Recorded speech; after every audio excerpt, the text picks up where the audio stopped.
Welcome to TJ9 news. ఈ రోజు జే అన్నవరం నుంచి గొంటువానిపాలెం మీదుగా రమణయ్యపేట వరకు పూర్తిగా పాడైపోయిన రోడ్డు నిర్మాణం చేపట్టాలని రోడ్డు సాధన కమిటీ ఆధ్వర్యంలో నిరసన కార్యక్రమం చేపట్టారు. ఈ కార్యక్రమం జరగకుండా పోలీసులు విశ్వ ప్రయత్నం చేసినా ప్రజలను ఆపలేకపోయారు. ఈ రోడ్డు నిర్మాణం పూర్తి అయ్యే వరకు నిరసన జరుగుతుందని, అవసరమైతే నిరాహార దీక్షలు, ఆమరణ నిరాహార దీక్షలు చేయడానికి సిద్ధంగా ఉన్నామని, రోడ్డు వేసే వరకు పోరాడి తీరతామని సాధన కమిటీ సభ్యులు తెలియజేశారు. ఈ కార్యక్రమంలో గిరిజన సంఘం రాష్ట్ర అధ్యక్షులు లోథ రామారావు, వైఎస్ఆర్ కాంగ్రెస్ పార్టీ రాష్ట్ర సోషల్ మీడియా జాయింట్ సెక్రటరీ ఈక లక్ష్మీ పార్వతి, రాజ ఉమ్మంగి, ఎంపీపీ గోము, వెంకటలక్ష్మి, జడ్పీటీసీ వడుగుల జ్యోతి, సర్పంచుల సమైక్య అధ్యక్షులు కొంగర మురళీకృష్ణ, సర్పంచ్లు ఆవురి సుబ్బలక్ష్మి, కించు వెంకటలక్ష్మి, భీమిరెడ్డి సుబ్బలక్ష్మి, కొండ్ల సూరిబాబు, కుంచం జగన్నాథం, సింగిరెడ్డి అచ్చారావు, రంపచూడవరం నియోజకవర్గ వాణిజ్య భాగ అధ్యక్షులు కొత్త రమేష్, జుర్రా జాన్ బాబు, మఠం నాగభూషణం, కాళ్ళ రాజబాబు, వివిధ సంఘాల నాయకులు పాల్గొన్నారు.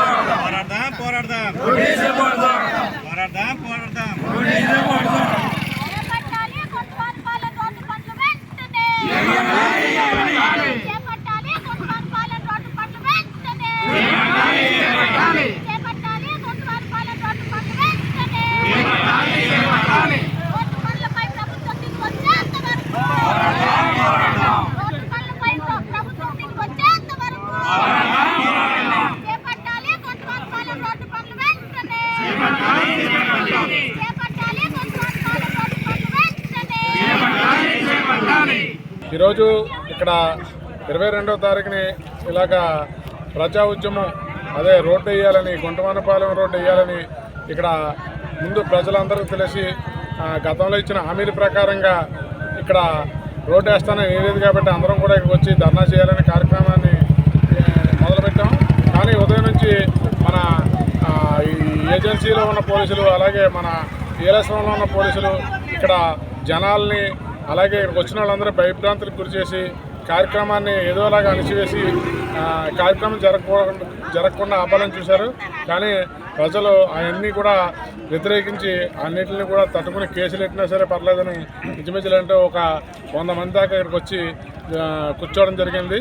ఏంటంటే ఈ రోడ్డు సమస్య ఎంత తీవ్రంగా ఉందంటే ప్రజలు స్వచ్ఛందంగా మేము రావా అని ఫోన్ చేసి ఎలా రావాలి, దారి చెప్పండి, ఆ పోలీసులు కనపడకుండా రావడానికి ఎలా దారి చెప్పని మమ్మల్ని అడగడం జరుగుతుంది. కాబట్టి ఏంటంటే ప్రజల ఉద్దేశాన్ని ప్రభుత్వం అర్థం చేసుకుని ఈ రోడ్డు ఎంత త్వరగా వేస్తే ప్రజలకి అంత మేలు చేసిన వాళ్ళు అవుతారు. ఎందుకంటే ఒక 12 సంవత్సరాల నుంచి ఈ రోడ్డు ఇలాగే ఉండిపోయింది. ఎంతోమంది బాలింతలైతేనో అలాగే వృద్ధులైతేనో ఇదే రోడ్డుని ప్రయాణించలేక చనిపోవడం కూడా జరుగుతుంది. కాబట్టి ఏంటంటే ప్రభుత్వం వారు ఇప్పటికన్నా బుద్ధి తెచ్చుకొని రోడ్డు వేసి గిరిజనుల్ని ప్రజల ప్రాణాలని కాపాడాలని కోరుకుంటూ సెలవు. ఈరోజు గుంటువానిపాలెం అలాగే జడ్డింగన్నారు రోడ్డు ఇక్కడ 10 సంవత్సరాల నుంచి కూడా చాలా దీనమైన స్థితిలో ఉంది. అలాగే మేము గతంలో కూడా ఇక్కడ ధర్నా చేయడం జరిగింది.